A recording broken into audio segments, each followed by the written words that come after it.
We are going to do a technical talk. So the very first thing is, the mic is here, but it's shy. Huh? How does this one sound? It's oh, on. yeah, that one works. Good. It's actually on, but it's just weak. But that's okay. I can talk loud. So make sure the ones who are in the middle, even though this is a no splash zone, You may get wet. You want to make sure that you look at the screen, because we're going to go over code today, and that is essentially the stick. If you haven't figured out by our costumes, what we are is, there is essentially a junior developer and a gray beard, which is, an old developer that was forgotten somewhere, right? So the idea of this is we're gonna run this presentation as a way that how this conversation happens. When you have a question and you don't know what's going on, and you sort of bring in the one who goes and have this back and forth. So that's sort of like the shtick that we decided to do today. Bear with us. We found it super entertaining. You can tell us later, if you liked it or if it sucked. But I'm having fun because now I almost have the same beard that I would 5 years ago. So. We'll be entertained at least. All right, so the scene. We open an everyday Java shop on the start of a new project to change the world forever. This company is creating a new quantum cryptocurrency. Investors have been just throwing money at them, and thus maybe coin what's more. A new junior developer has just gotten his first issue assigned to him on the quest to be the world's greatest developer. With him, his newly appointed mentor, a graybeard that has seen it all in his career. Already a famous developer, he looks to pass on the craft to the new generation.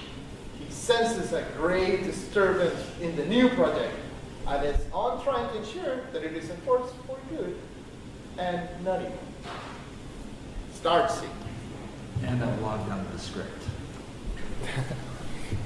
Yeah.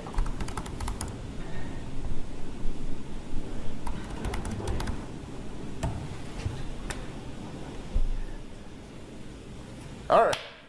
Hey, thanks for swinging by. I've been trying to get this patch working for the last hour, but the error I'm getting doesn't make any sense. No worries. I was about to prove that P equals NP, but that can wait. So I know they call Java a typed language, but I'm not really sure what that means.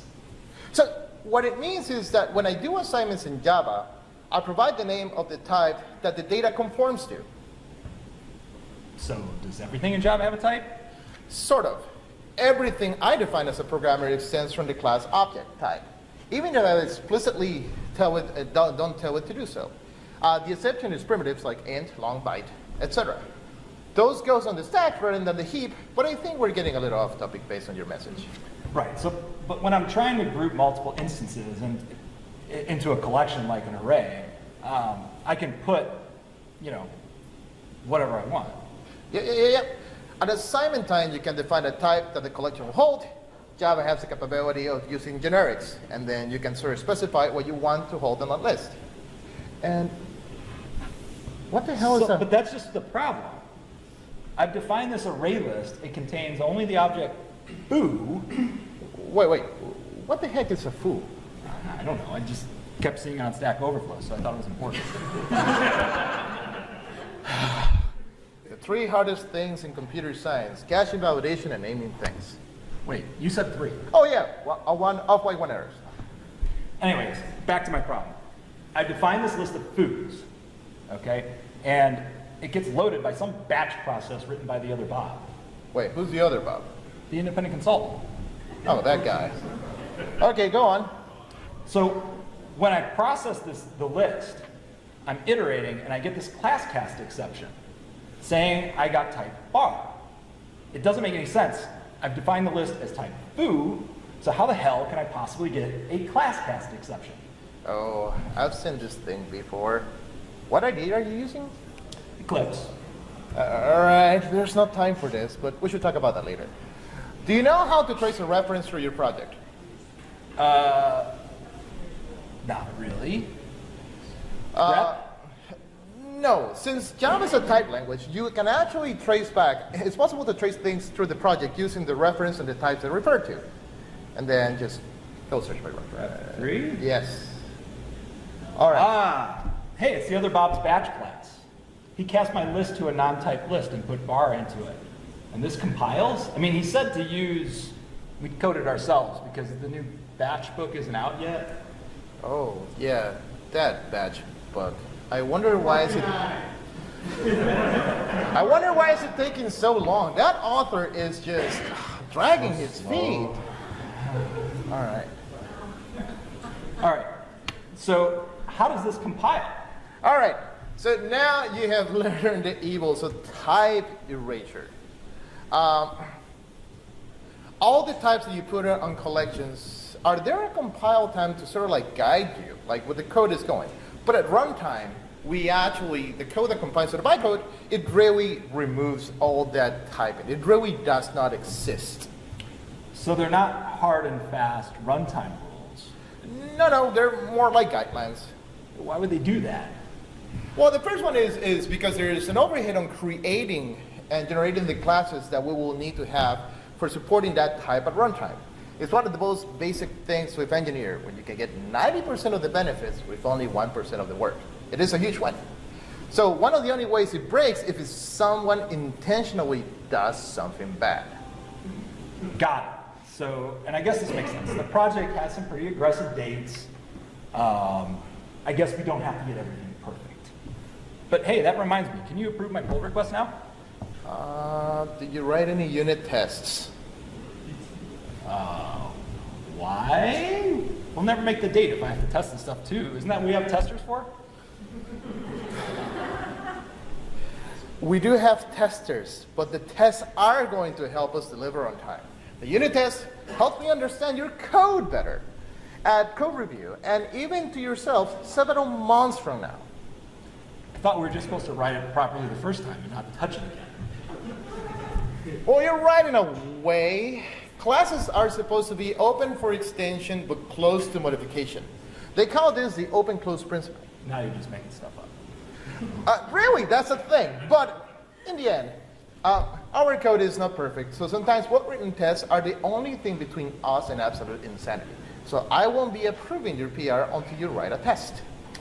So I've never actually written one before. All right, let's pair up for it. In Java, there's a framework called JUnit. Let's take the other bot, batch loader class. You can right-click on it and select New, Other, and pick Unit Test.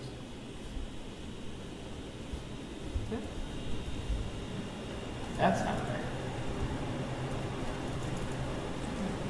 JUnit. Let's see. Test go. There it is. Yay! There it is. And Suite or case? case.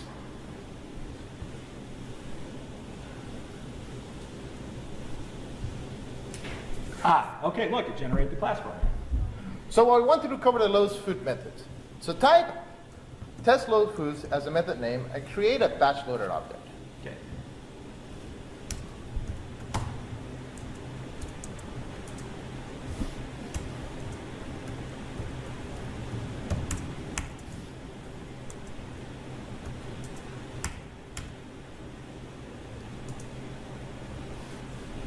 We're never using it. He's pretty good, isn't it?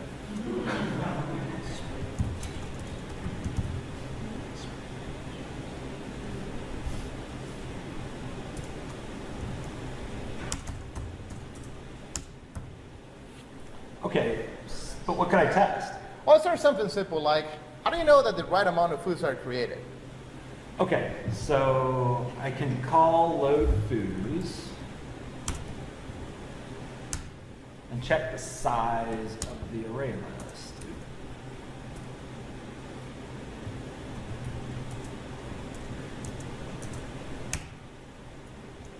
Yeah, so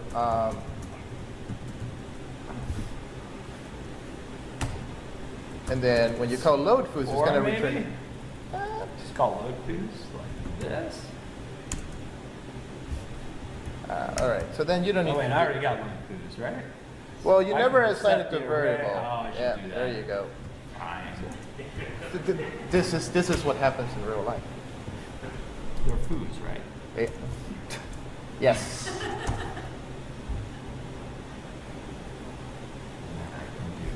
Foods. Size. All right, let's run this. Oops, I'm missing a comma. Everyone can see this all right? We made it bigger. I still got it. Oh. Okay, we'll do some magic.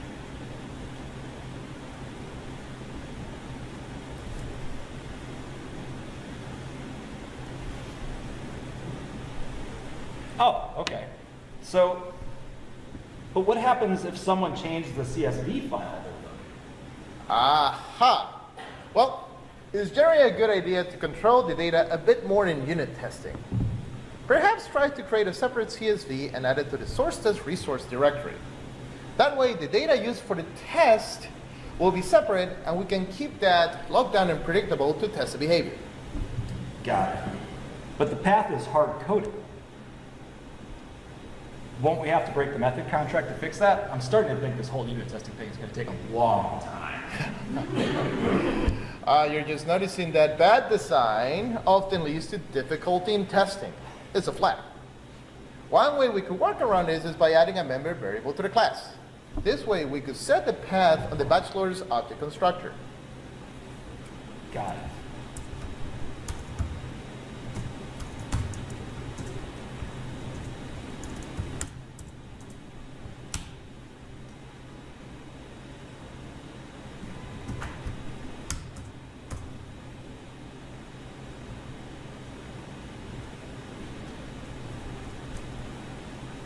Well, how do I get the new one in there? Oh Lord. So what we're going to do is we're going to create a constructor where you pass in the actual path and assign it to it.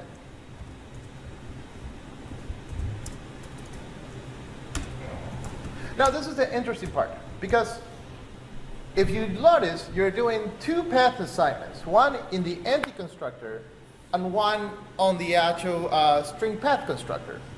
You know, when you do something like this, what you want to do is make it such that you only do the assignment of path once. To do that, the easiest way to do it is essentially what we, yes, there is the final, but the best part is like just call the actual string path constructor from the empty constructor and passing in your default parameter. The reason why you do that is because that way there's only one place where you're manipulating the variables, and this is essentially method chaining, when you're just chaining to something that is from the very, very general to something more specific and more specific. All right. So now we're able to change the constructor, have our default, and we don't actually break any existing code. Yep. And now you know next time you can design it better up front and avoiding the hard coding. Maybe we should start doing code reviews on our contractors going forward. Now you're learning. And scene one.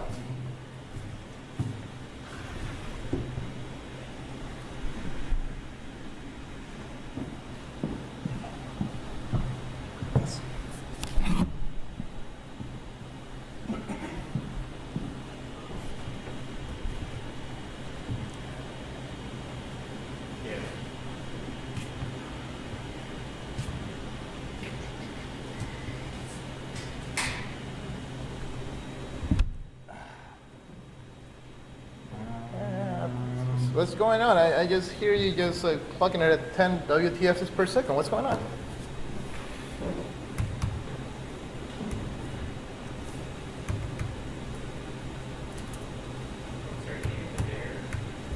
Ah, there you go. Yeah, sorry, I'm just frustrated again. Everything compiles, everything runs, it's just not doing what it's supposed to. Do you have some time to pair with me on this? I was about to finish adding the first law of robotics to my new AI, but I just think I merged it without it. Oh well, how important would that be?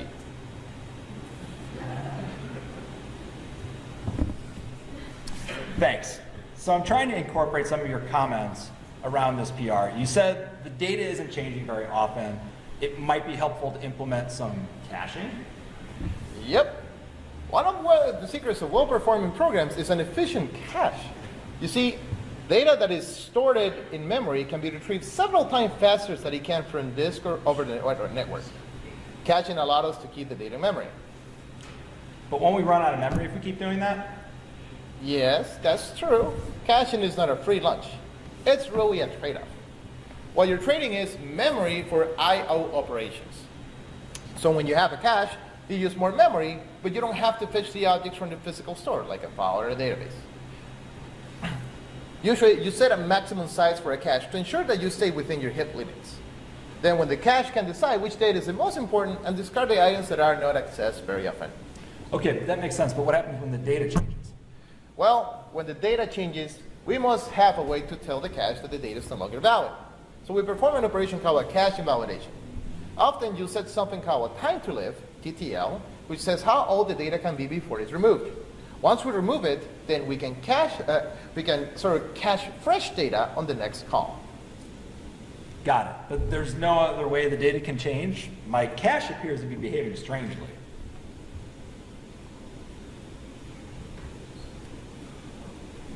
I tested in passing. When I try to retrieve the key, it works sometimes, but at other times it returns null, and I'm not really sure why. Huh.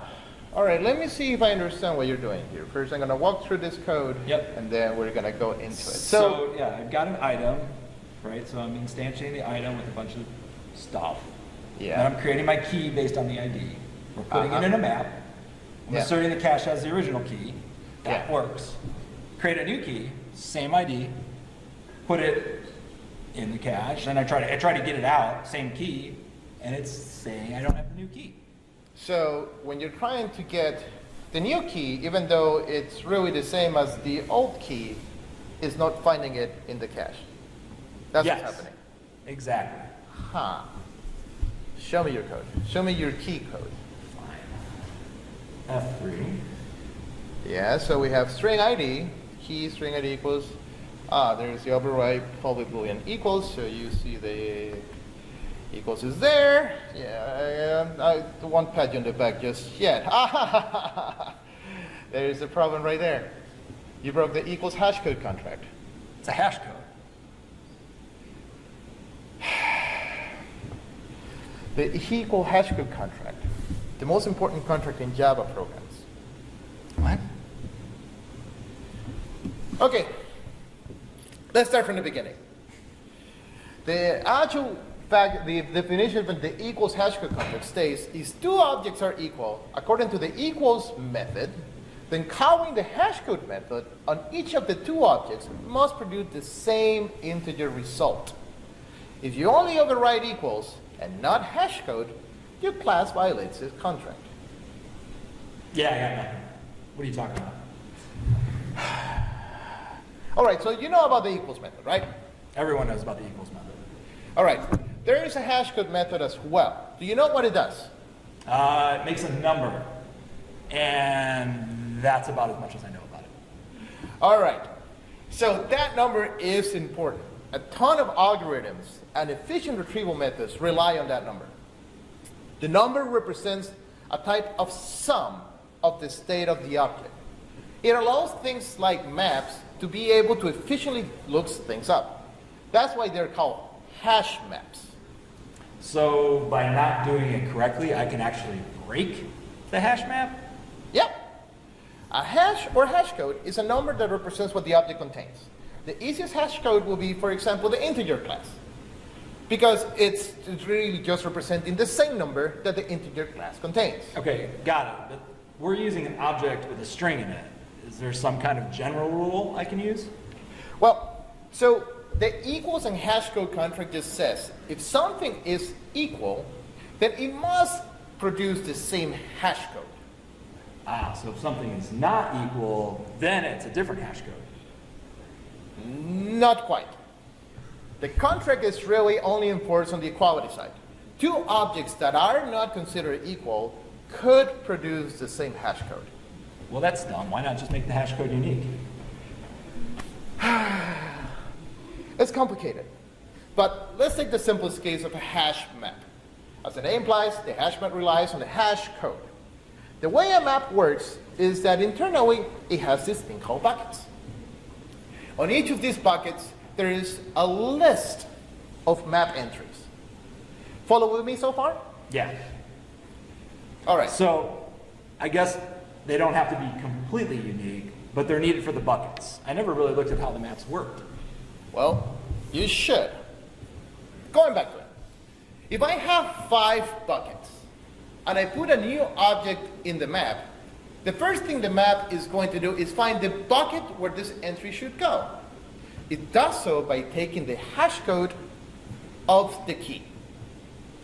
It seems really inefficient. Would it make hash paths require an insane amount of memory? Plus, the hash is an int. That's got to overflow. Oh well, we have a little trick. When you need something split into 5, we can just use the modulus operation. So if I have 5 places where I want to go, I can take a number and then do modulus 5. And it will give me a value from 0 to 4. It's a beauty, really, how it works. Oh, so the number of buckets is the same as the modulus. That's right. The hash map then looks at the list of entries on that bucket. It starts comparing each entry with the one that you're adding in. If they match, it replaces the value. If it doesn't, then it adds it as an element to the end of that list. Okay, so I'm starting to get it, but I don't see a hashcode method in any of my code. What am I doing wrong? So when you see your code, the first thing is that you overrode the equals, and thus you provided some equality for your objects. You didn't overrode the hashcode method. Do you know what is the default hashcode?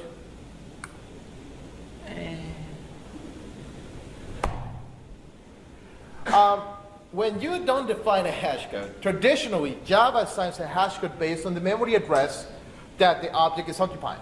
So each key is effectively will have a different hashcode because they don't share the same memory space. In this case, it wouldn't matter that the keys are equal. The default hashcode would produce a different number for all the keys. Ah, so I have to override both. That's kind of annoying. Right, so the memory addresses are unique. So once I get the hash code, I get assigned a bucket. Then what happens? Let's imagine you're adding to your hash map. Your key produces a hash code of 1. This goes to bucket 1. Now, since bucket number 1 has only one entry for your, since bucket number 1 was empty at the beginning, now it has the entry that you decided to do on the put. Got it, so the buckets are just a bunch of lists and aggregate up to make the map. Now, when you do a get operation, the new key that you're passing will give you a different hash code. Remember, the default hash code is a memory address, and since you didn't override it, the memory address is different. And thus, it gives you a different hash code to look up the bucket. In this case, I say it gives you hash code 2. So that would go into another list, right? That's right. So the map will, instead of looking on the bucket number 1, which is the retrieval that you're looking for, it will actually go to bucket number 2 and try to see what entries are in that bucket. But it will find it empty because there was never anything in bucket number 2. Oh, so it didn't know to look in bucket number 1's entry list because the hash code was different. Correct. And that's why you're not finding your element, even though you're specifying your key. Okay, so how can we fix this? Okay, the easiest way, just implement a hash code that takes the string ID's hash code.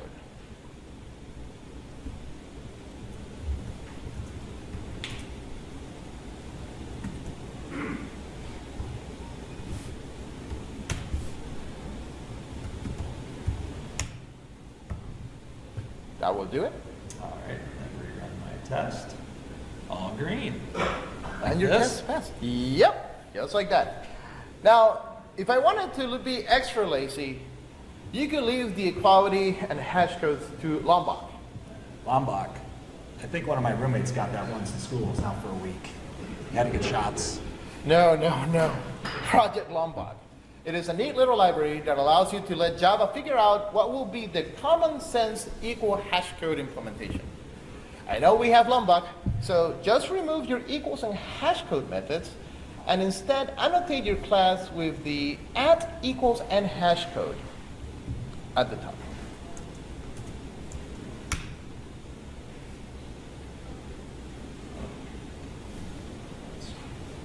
I probably have to be compiled.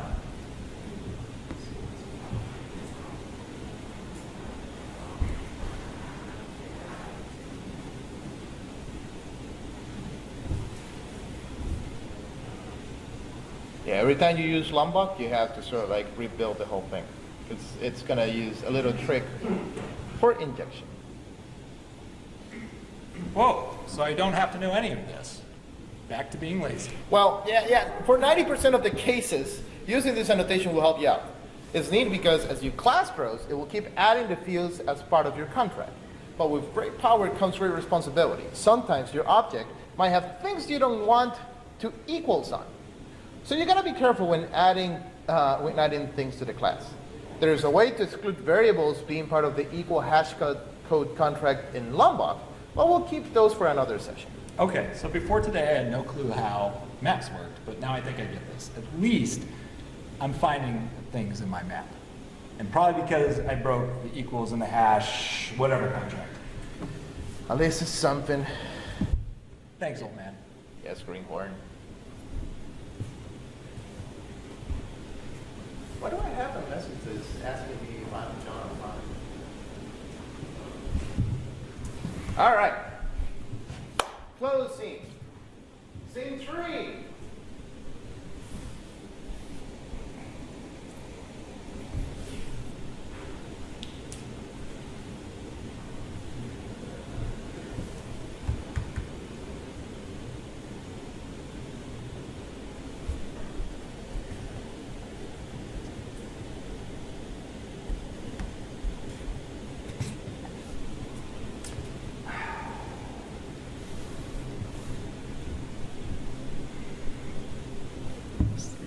This is 4. I skipped 4. You gotta close it.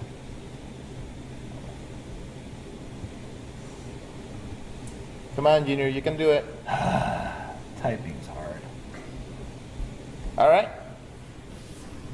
All right. Let's get this open.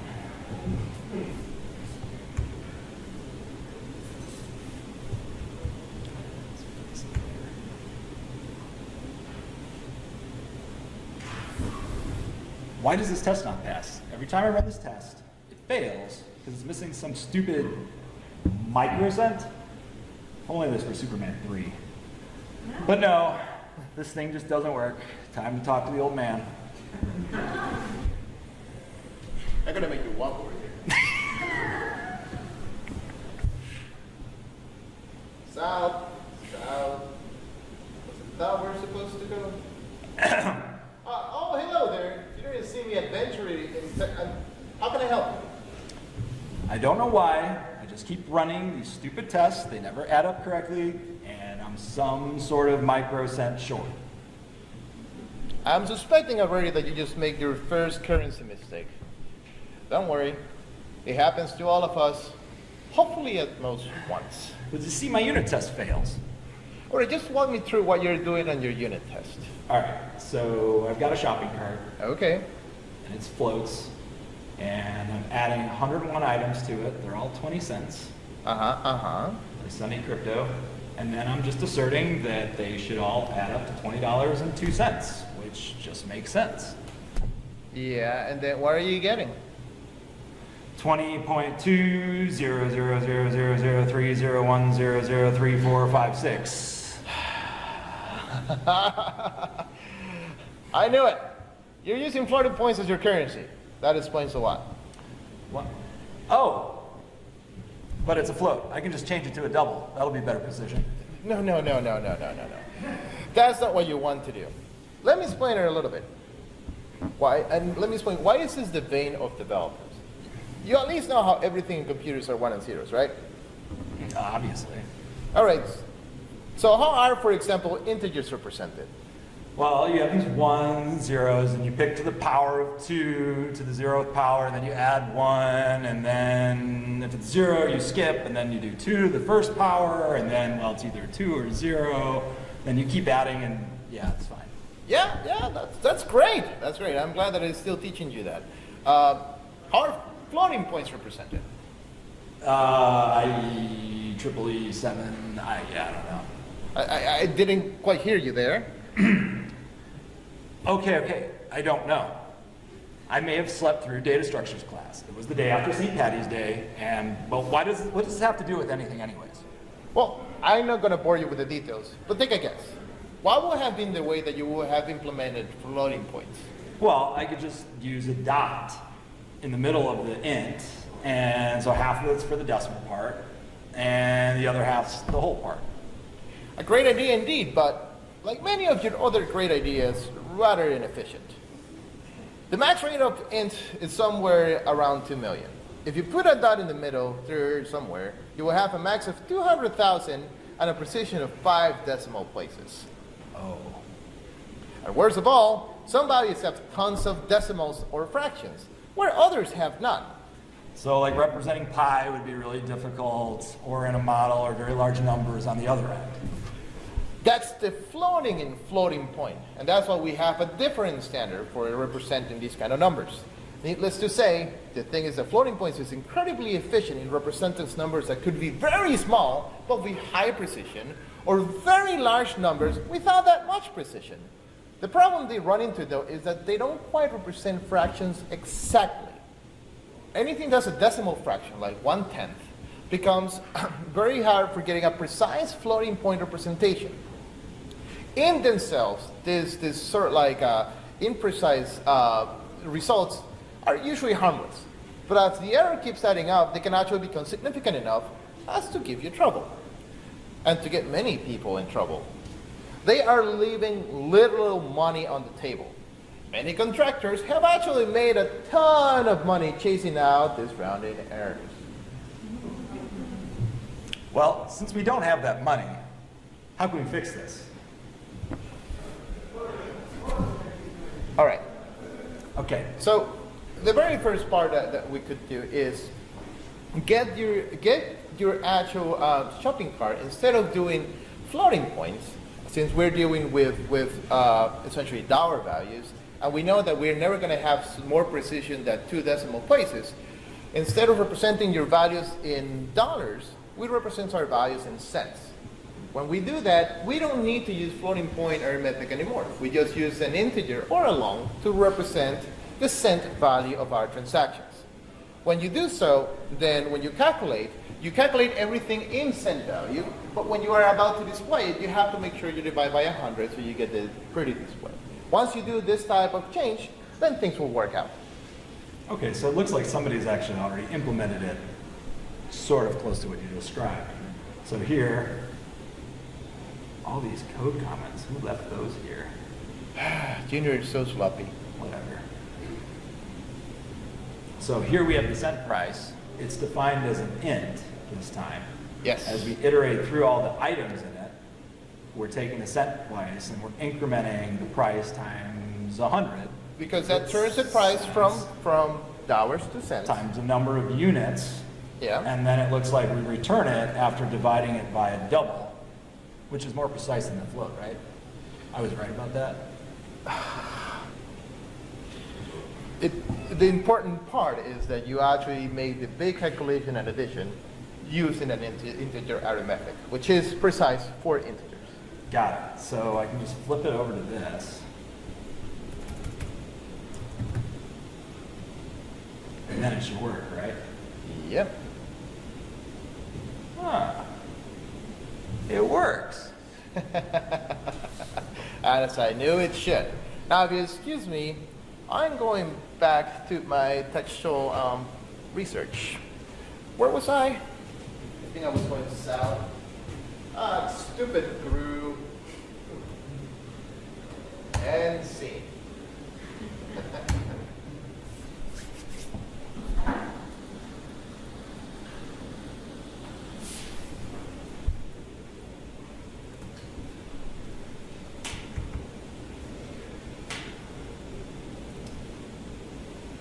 All right, I got my coffee, closed my email, muted my Slack channel, boss is on vacation, ready to actually be productive today. Okay, so let's open the next backlog ticket.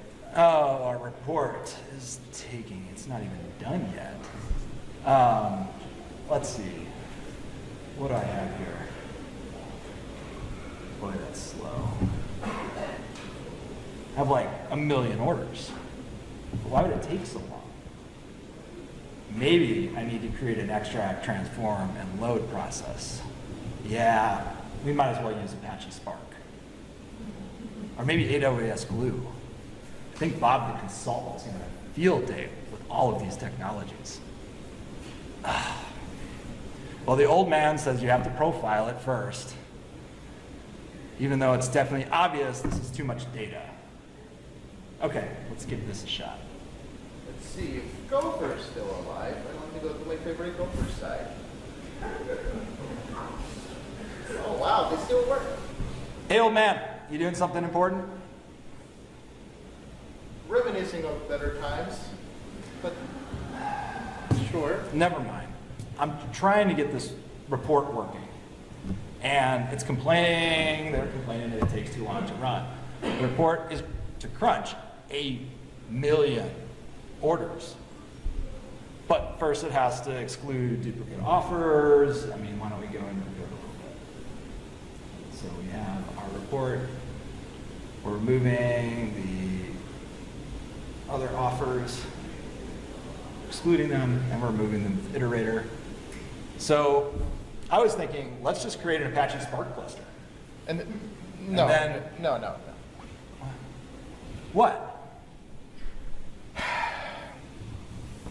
This is why it pays to reading on big O notation. Oh, Donald Knuth, I still haven't cashed my 1-cent check. Well, who? Is that the Dr. Deprecator guy or one of the Spring guys? Really? Never mind. How big is 1 million? What? You see your laptop here? It has 16 gigs. That's 16 billion bytes. Your point.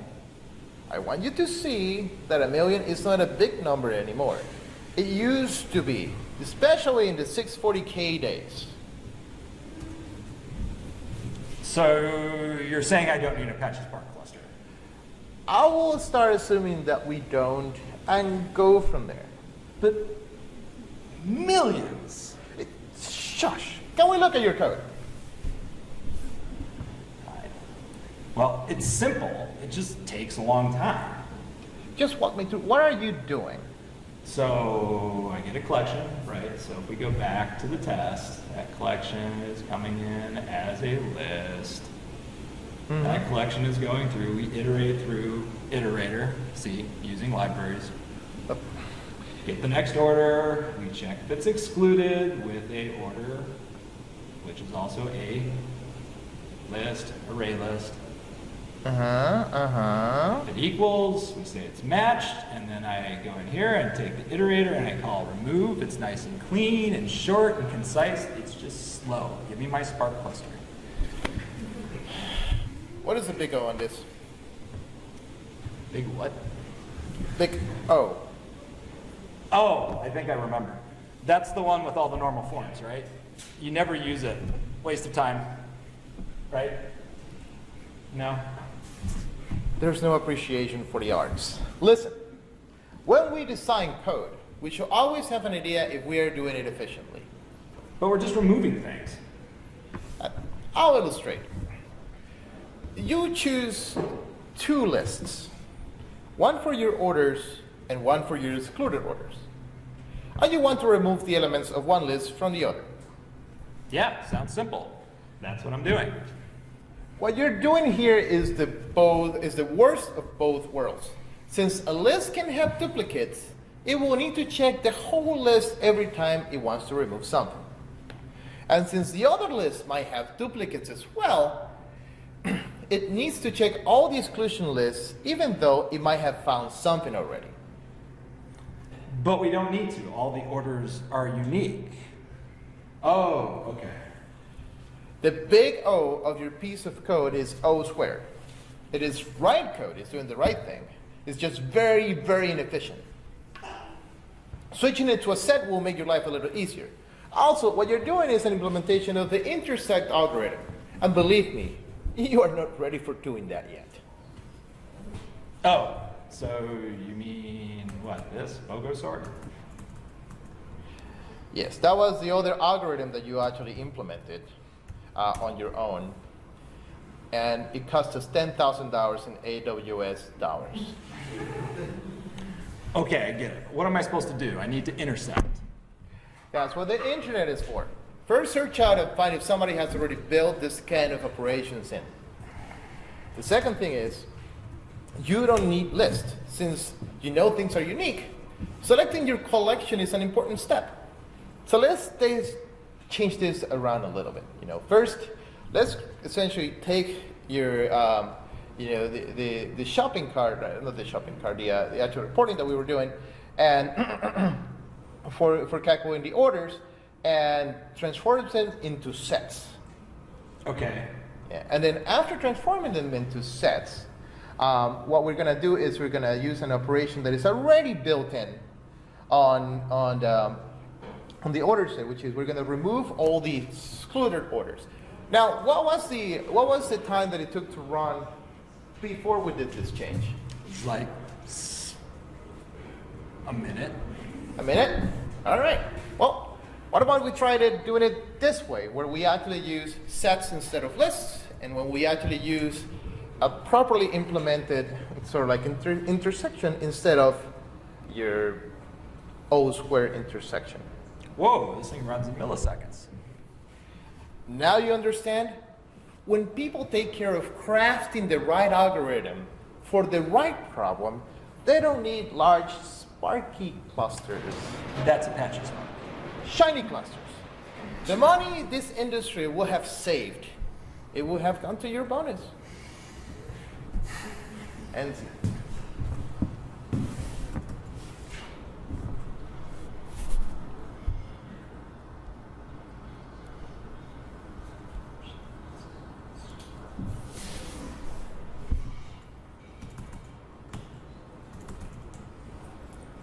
all right. So this is the part where no. Oh, that's right. This is not that far. But before we go into our two last things, do we have any questions of anything that we have seen already? I'm not smiling if you don't see it from the video. So everything so far good? Yeah, I want to bring something up. You didn't go into this. That's right. So we didn't do it just because it was just a lot to write, trying to fit it into the unit test. Yeah. But big decimals is another solution for. I wanted to bring up the other experience that came up consulting. We were doing some theoretical values for expansion Oh, so like back shows or maybe? Yeah, yeah. All right. And so we generated these theoretical values, and the plan came up that a piece of paper said the new financial calculation. So now it's used with this.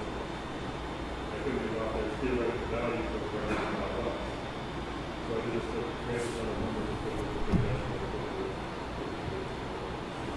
So you go to the other string of this theoretical value down to actually. Yes, that is right. So there's a couple of things. The first one is big decimal is a way to essentially say this is the precision that I want you to keep, and internally it will try to honor that, as much as it can. It's much more precise than floating points, and it has a bigger range because you're essentially clipping it at the precision that you want. But big decimals does have. There's a couple of drawbacks with big decimals. The first one is it is an actual object. It's not an actual supported primitive that we use. So it's interesting because like in systems when you're, for example, doing options pricing, which is something that I actually work with, if you're trying to react to the market, those differences of going from big decimal to int, it's a lot. But if you're not doing something as stringent, then big decimal could be a very nice choice for actually saying, I don't want to deal with cents because I have to remember cents all the time, but at least I can have some kind of structure that will help me have, that will guarantee the precision that I need to keep all the numbers that I'm running. So I saw your preview, I thought you were going to have a big decimal. Yeah, if you can get away with that, that is the best. Because then you take advantage of integer mathematics, which is actually supported for the CPU processor. Create garbage is all on the stack. Right. All right. This next scene, we are switching roles. No, No? no. Which? Okay, I'm very. This is 5. We have 6. Didn't we invert it 6 and 5? We haven't done 6 yet. That was inverted with 5. All right. So we're doing scene 5, right? We're doing scene 6, which is scene 5. Oh, now I get it. Off by 1 error. Those are the hard ones. It doesn't make sense. Let me run it again.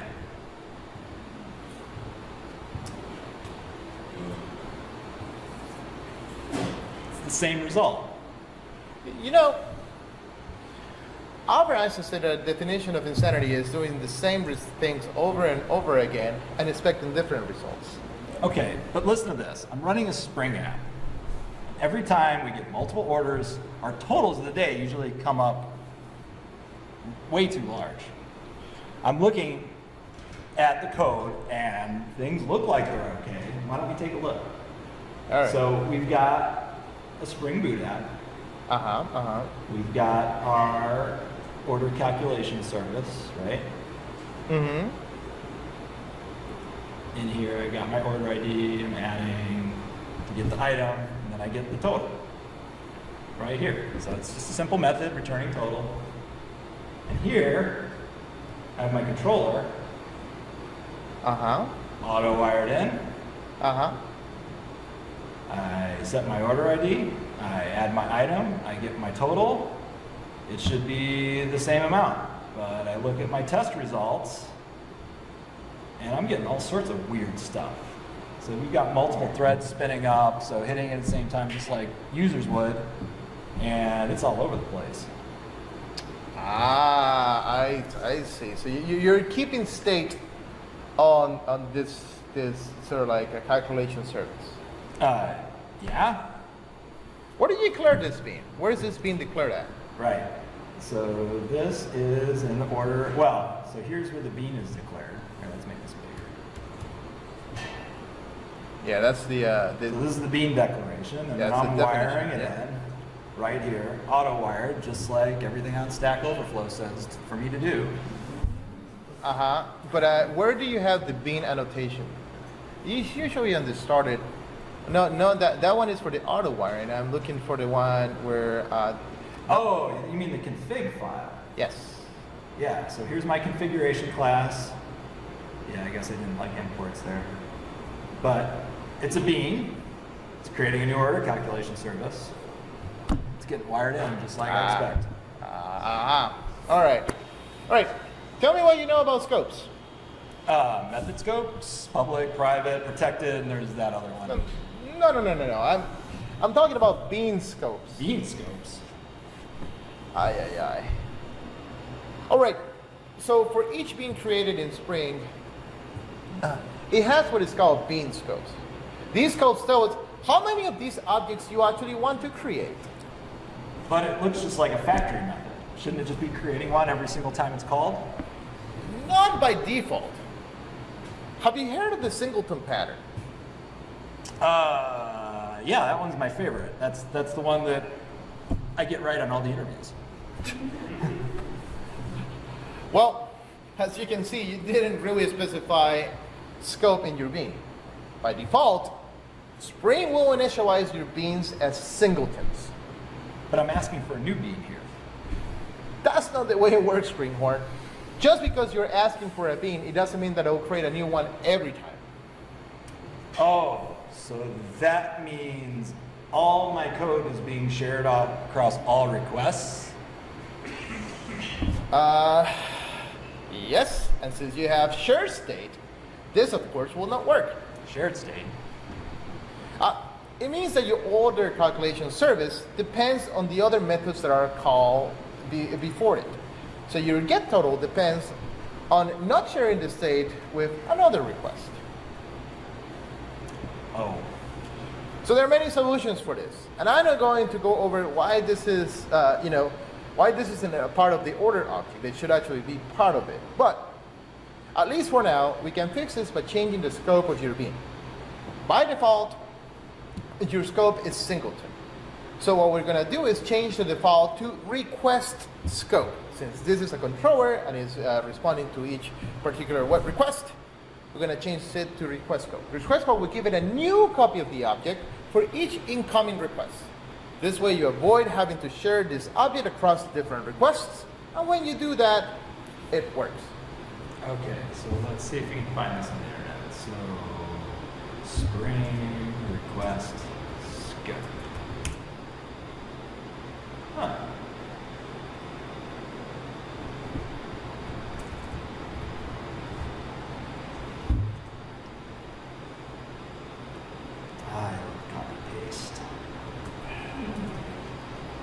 I'll talk to you about that some other time, but for now, let's go with it.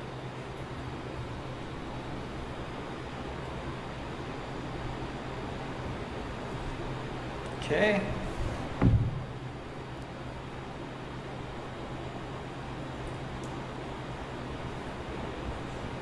All right. I think it works.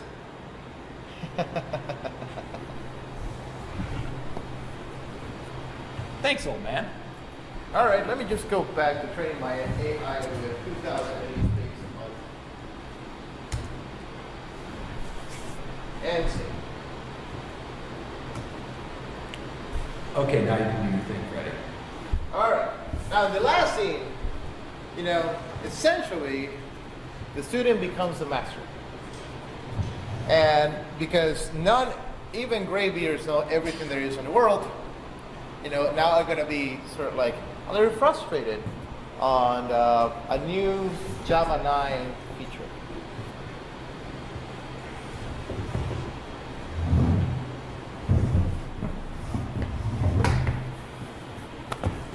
Yep. It's a week to go until live date, and the team is struggling to get the first release to prod. We find the graybeard struggling to hold it together. His eyes ache from sleepless nights. Everything is hinging on delivering the final service to complete the project. Damn it! Java is broken. Hey, what's going on? I give up.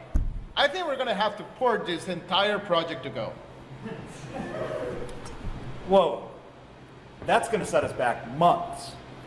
Maybe I should have listened to my parents and gotten into developer advocacy so I don't have to do any production code. Yeah, well, maybe it's time for me to retire. I'm not sure I'm cut out for this anymore. Well, maybe I can help. Sometimes a second set of eyes can help solve a tough problem. I've learned so much from you, I'd like to at least give it one last go. Can you describe what you're seeing? Well, I guess it couldn't hurt to give it one last try. You made a lot of progress, Ringhorn. Let's see how far you've come. So, before we let Bob the consultant go for hard-coding all of our AWS credentials into GitHub, he convinced me to start using the Java module system. JSR 376. I heard a few guys talking about that on a new podcast called Java Clubhouse. I wonder who runs that podcast. They seem to know what they're doing, right?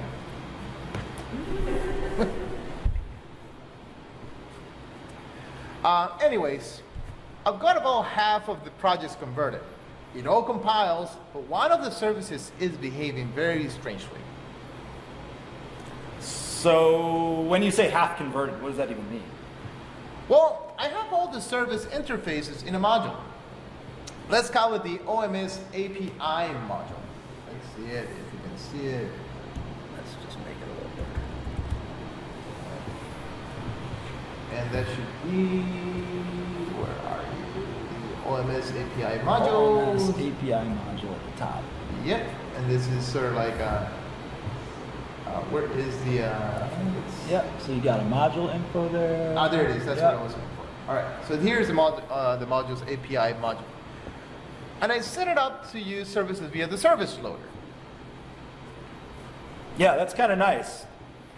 That way we can use the implementation without having to worry about exporting all the code. Exactly.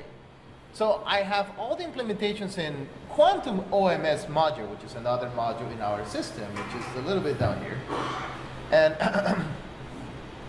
And, but it's a bit of a misnomer for now because it's not a real module. I haven't added any module info Java to it yet, since it's all the implementation code we wrote before, so I just move it. It seemed way too hard to get all the dependencies wired in, but it compiles and runs just fine. Ah, so Quantum OMS module is an unnamed module then. Yeah, I guess so. I haven't studied all the in and outs of the Java module system. Okay, so the unnamed module automatically requires all of the other modules on the module paths. That's why you have access to all the interfaces. So what's the problem? Well, when I run the code in OMS app, one of them works but prints the wrong result. And the other one blows up saying it can't find the class. It seems like an access issue, but I don't understand why one works and one doesn't. Why don't we run it? Let's see it. Ooh. There. Let's see if we can do this. So, It's the exception. Oh. yeah, border manager not found. It cannot find the actual implementation. So one thing works, one thing doesn't. Yeah, this is going to be tough to debug. Well, there might be some tools that can help. I know the service loader is taking care of instantiating the class under the hood. So perhaps the class loader can help us. The command that displays all of the class loading is called verbose :class, and that will print out where each class is being loaded from. Okay, so what I need to do is run configurations. Yep. We go And then to arguments. Yep. VM arguments. Then dash. Hyphen. Yep. Verbose: class. Let's run it. All right, and then let's give it a run. Now it's showing me all. So why don't you search for the settle service? All right, let me do. Because that settle service is the one that's printing what you don't expect it to, right? Yes. So let's take a look at that. So settle. Make that bigger. Service. All right. Make that big. Yes. That way my aging eyes can see. Yep. So you got the source file over here. Where is that pointing to? So why is that pointing to the API module?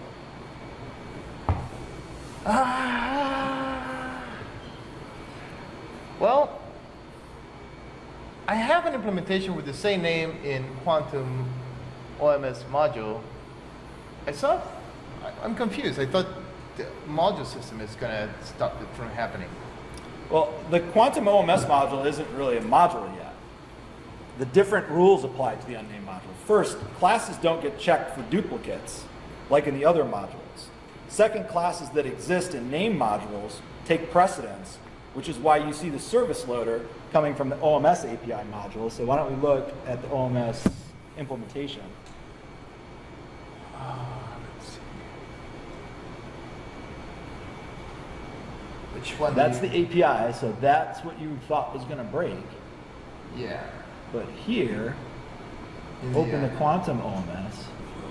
All right. So that's the unnamed, so there's no module info in there. Yes. This one, let's open the implementation.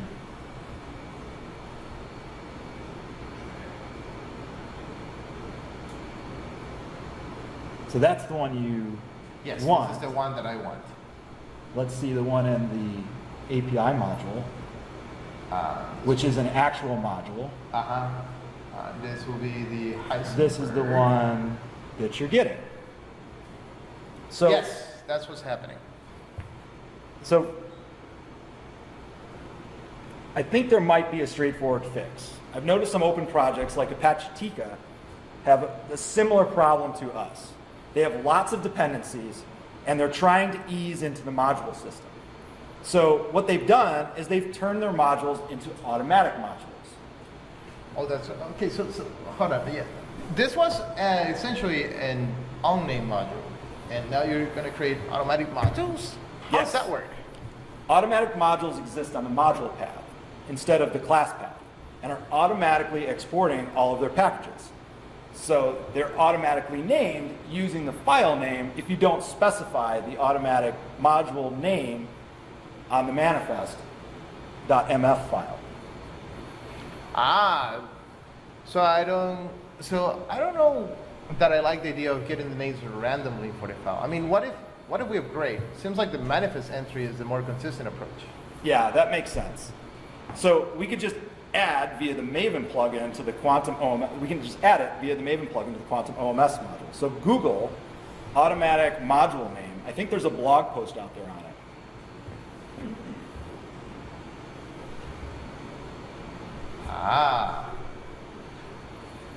And this here is the actual configuration for creating automatic modules, huh? Yep. So once we add that entry to the build, it will pass to the runtime. It'll pass it on to the runtime. And the runtime code will fail since we have two modules exporting the same package. So they both have the com.offheap scene5 package. And so that should fail. So we need to remove the package from the OMS API module, then add the module that we created, the new automatic module, to the module info of the OMS app, which is importing everything. And then we just rebuild it.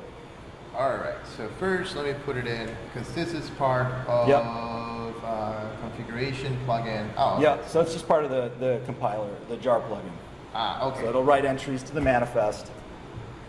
So it goes right under artifact ID. Yes, so I see it now. All right. And then you're going to want to name it with underscores. Hyphens don't work. All right. So name it the same as quantum OMS, quantum underscore OMS module. You're using hyphens, old man. What do you say you want it? Underscores.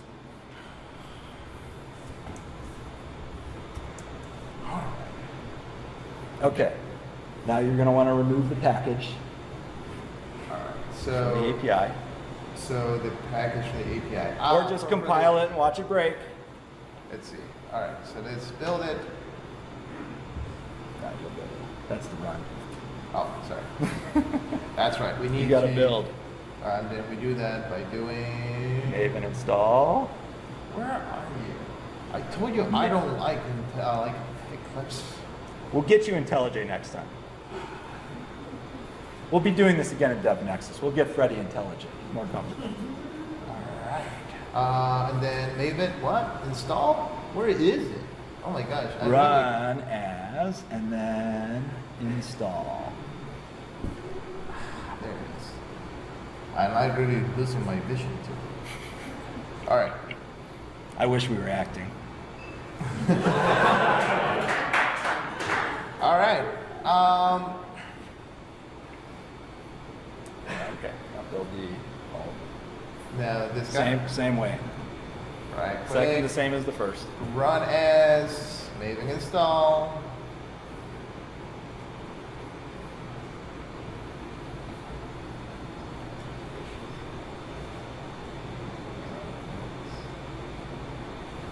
Okay, and then execute, and we should get an error because it's going to have actually close this module. So Yeah. What is it blowing up for? Let's see. I think it's still the service loader. But here, close the OMS so it pulls it from Maven now that you've built it properly. All right. So I close this. Yeah, close that. There's a bug in Eclipse where if you're using the module system and you have a package open and it's using automatic modules, it'll actually not read the automatic modules. But if you close it, it pulls from Maven. All right. So close project. Yes. All right.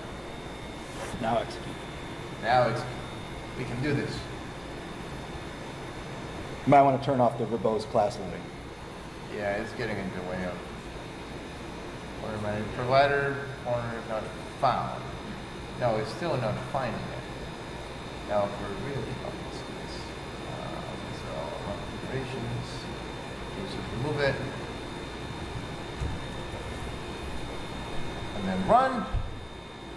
And it's still not finding it. So you're still getting the wrong order. It should be blowing up, but we're not getting there. Why don't you just move it? Move to the good thing. So why don't you delete? Yeah, so what do I need to delete Yes.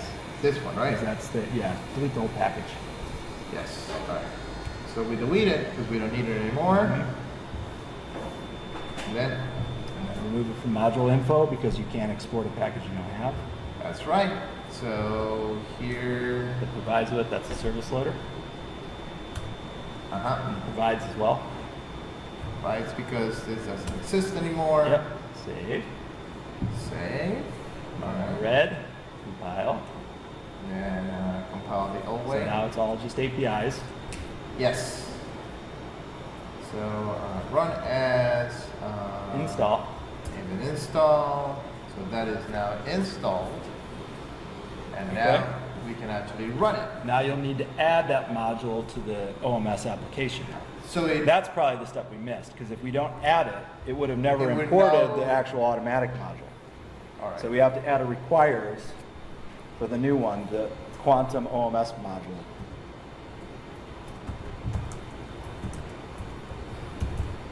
Aha. Yep. Because that way what we're doing is, wait a minute. Try running the build. It's the Maven. Maven has to pull in the new dependency. Ah. Gosh, heuristic says, You might want to build.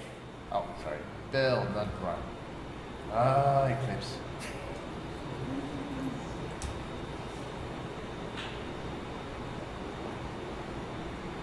And that is what you named it, right? Yes. Okay. All right. Because you should be getting an error if you named it that. Hey! And it works, right? All right. Wow. And it runs to the day it's saved. We'll be able to ship this only 3 months late.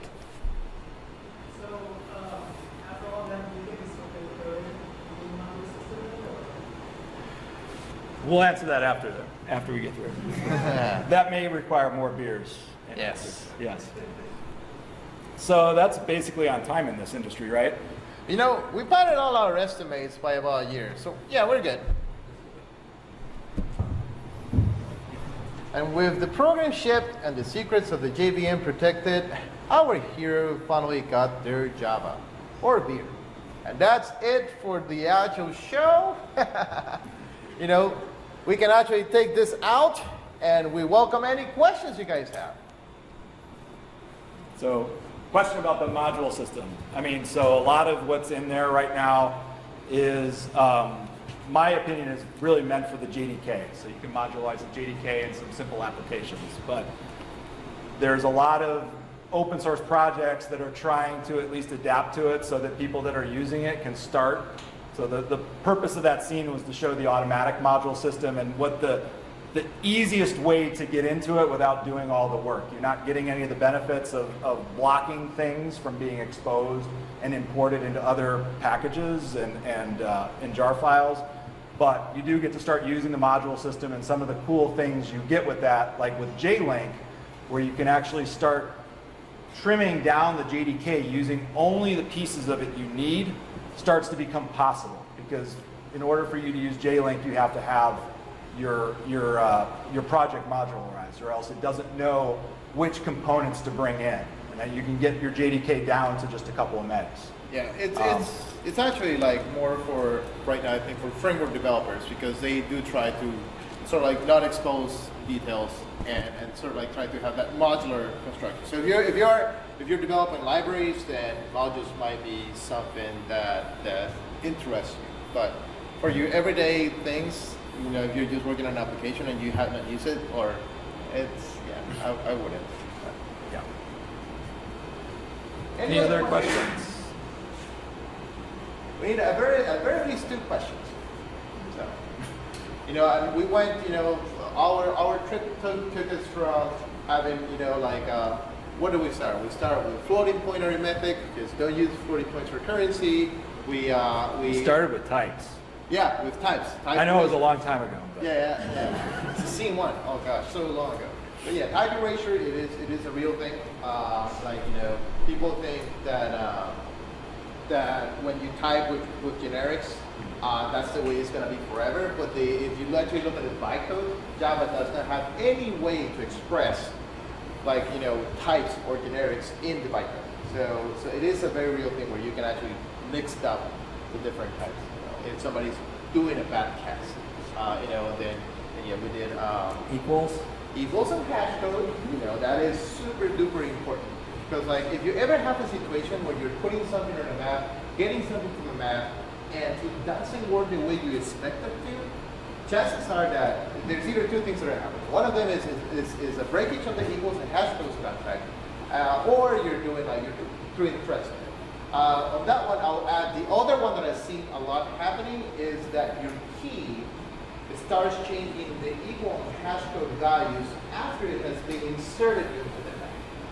So what happens is your key is starting to be on bucket 1, but in the middle of it, somebody updated that key because they changed some values, and suddenly your key now is technically should have been in bucket 5, but when you inserted it, it decided the map to be in bucket 1. And that sort of happens when you try to put something on the map. Sometimes it retrieves it, but as time passes, it stops retrieving. There's another sort of sign that what you're doing is you're modifying your equality of the object. You're modifying the hash code of the object after it has been used. Hash codes are not supposed to change.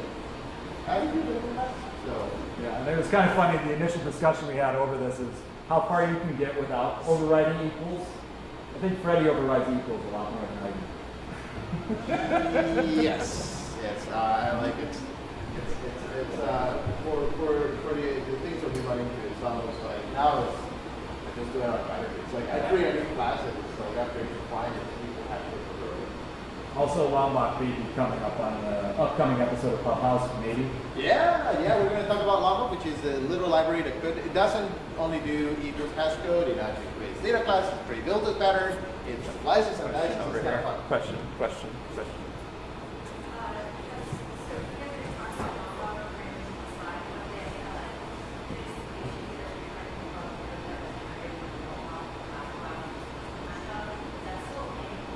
It's got to be because, I mean, you're doing bytecode manipulation as part of the build, so trying to match it up, you need an IDE hack essentially to get it work the language.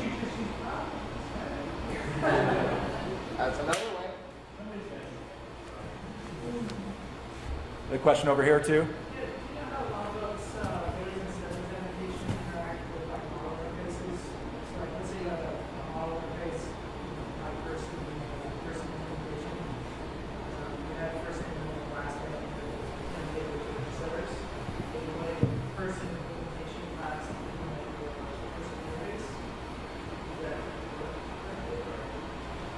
So that's where you get into that interesting situation because you're in your IDE. So the question was, if I have a model and I'm generating getters and setters off of the model, and I'm implementing an interface, does that work? Is that accurate? So, I mean, if you're in your IDE, you have Lombok, and there's nothing happening in the IDE, the class doesn't have those getters and setters. So unless there's something there to magically create those, it's going to look like your class implementing the interface doesn't really have those getters and setters because they're not there until compiled. Yeah, correct. So like IntelliJ and Eclipse, both what they do is they sort of have this sort of support where they essentially do annotation pre-processing. And what that means is it's going to scan the code, figure out, oh, there's a Lombok here. So it's going to try to generate that Lombok sort of like bytecode, which will have the getters and setters. So that's why, like when you use Lombok, you will have the autocomplete for like IntelliJ. So it will feel like there is a getter and setter when you use it outside the class, but when you look at the code, it looks like it's empty. So yeah, it's a little bit of a trick, but it works. So other questions on anything Java related? So. You hear that question. All right. What is Lombok? It's a disease.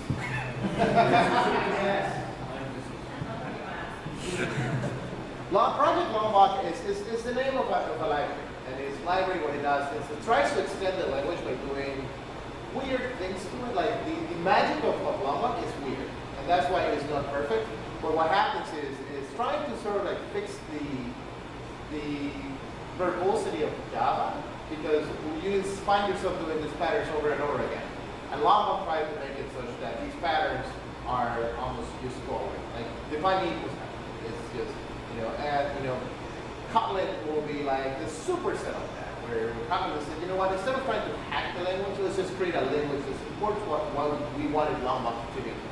And that's sort of like the beginning of it. I mean, in the libraries, you include it on your dependencies, you know, when you're building a project, whatever goes through. Yeah, it's just They amazing. come in, you can annotate them, and then, you know, again, compile time, the bytecode changes from what you see on the screen. And that's pretty much the mechanics of everything that you're doing in Llama. So much is repetitive in the language. What's it? So I heard that like it was either Java or Java 12, they're gonna actually build in some of the features of Oms Api. Oh, value types. I am so waiting for that. What's it called? Value types. Value types. Yes. So value types essentially is, have you noticed that when sometimes you create a class, sometimes these classes are just like glorified struts, for those who know C++. Gosh, I am a great. So for those who remember C++ back in the day, this thing is just, you define the variables and you only have getters and setters. In terms of Java, this is C++ versus Java, and Java is somewhat inefficient. Because Java, unless your whole class is primitives, everything is an object pointer. You know, and so one of the things that the value type is trying to do is trying to say, you know what, this class here doesn't need getters and setters. It's essentially a POJO. And the second thing it's going to do is going to say, we're going to just essentially in-memory layer. So every essentially object stack. Yeah. Rather than heap. Yes. So you can start doing fun things that are like, for example, it's super efficient to read, super efficient to work with, like millions and millions of these things, because there's cache locality, there's all these other things that come with it. You know, because you're essentially saying, this is really a struct. I'm not going to have any methods in here. I'm not going to have anything besides getters and setters I'm not going to do. So we're just going to pre-do it for you. And that's sort of like one of the features that Llama provides, when you can annotate a class as a data type. But with value types in 12, you don't have to do that. Right. And sometimes you get saved by escape analysis, but not as much as you might. No, escape analysis stuff, yeah.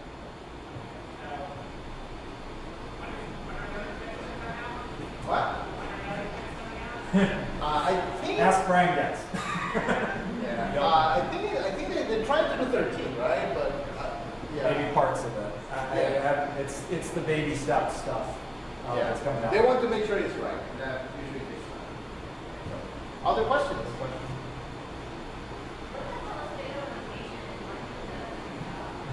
For your job, probably. Yes, they go, and you know, it's something that it's so funny. Like, as developers, we are right. Like, we always hear, and this is, you know, like data structures. You know, like, and we all have gone through interviews, and that's one of the things that everybody says. You gotta learn what big O is because you're gonna have a big O question. But most people don't make the connection of like, when is that? Well, yeah. First, why don't we talk about what big O is? I mean, so it's the upper limit that you can get to with an algorithm. So it's kind of guessing. There's different scopes that algorithms can fall into, whether you're exponential. Yeah. So O squared. Linear, O squared. So you get if you know something scales linearly, you know the more you add, it's going to go up and then go up. But if it scales exponentially, the more data you add, it gets slower much quickly than you would expect if it's like, hey, it's at a 10. It should be a 10, you know, it should take a tenth longer than it does now. Exponentially means not a tenth. You're squaring it. So it's it could be 100, 1,000. It does. It's always worst case scenario. So it doesn't. Going off of memory. It's been a while. But yes, you're setting the upper bound of the algorithm. So.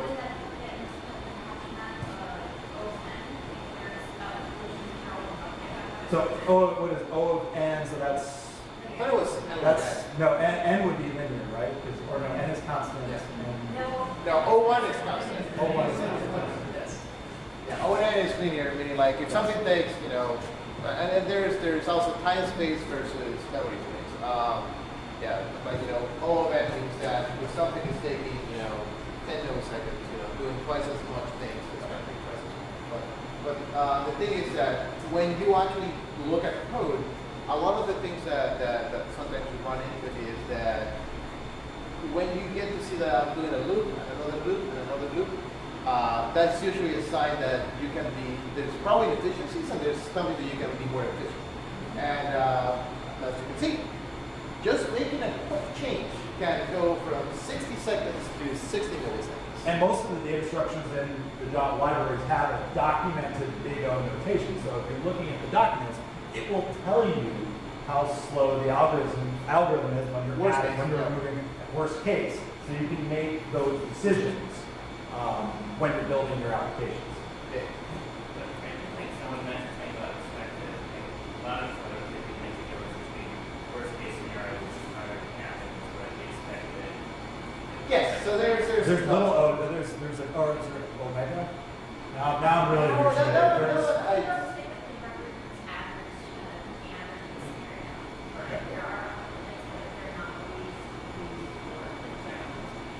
yeah, like, you know, if you know, yeah, if you know words, that's high up. If you can actually use words, yeah, what's up?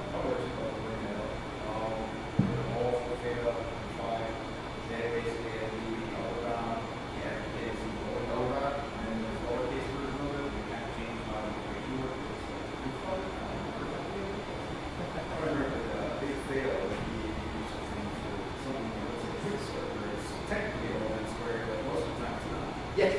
So you could be like, what's a fail and all that, more expected. Yeah. Like that's, quick start is the one that is the words that you already have. It was reverse order, right? Yeah. All right. Any more questions? Oh, there's a question over there. What's that?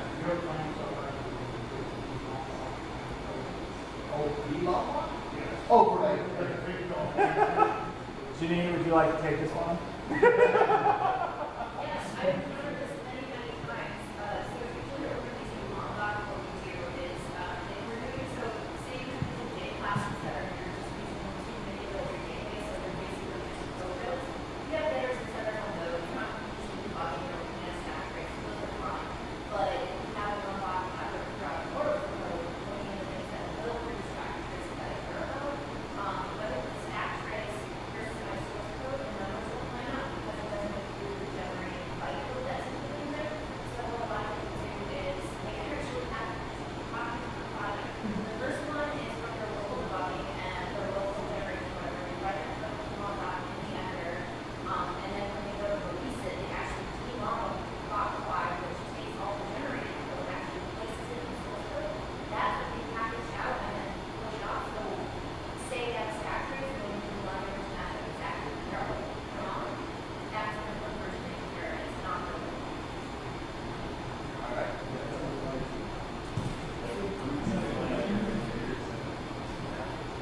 All right. Here we go. Last question. Anyone? I hope you guys like our presentation. You know, definitely, we want to hear more of these topics. You know, Bob and I run Java Pump House, which is a podcast about like things like that. Like we're going to talk about next episode. If you want to hear about 100 and what's going on in the Java ecosystem, there's Java. But that's all we have for today. Let's have a beer. Thank you, everyone.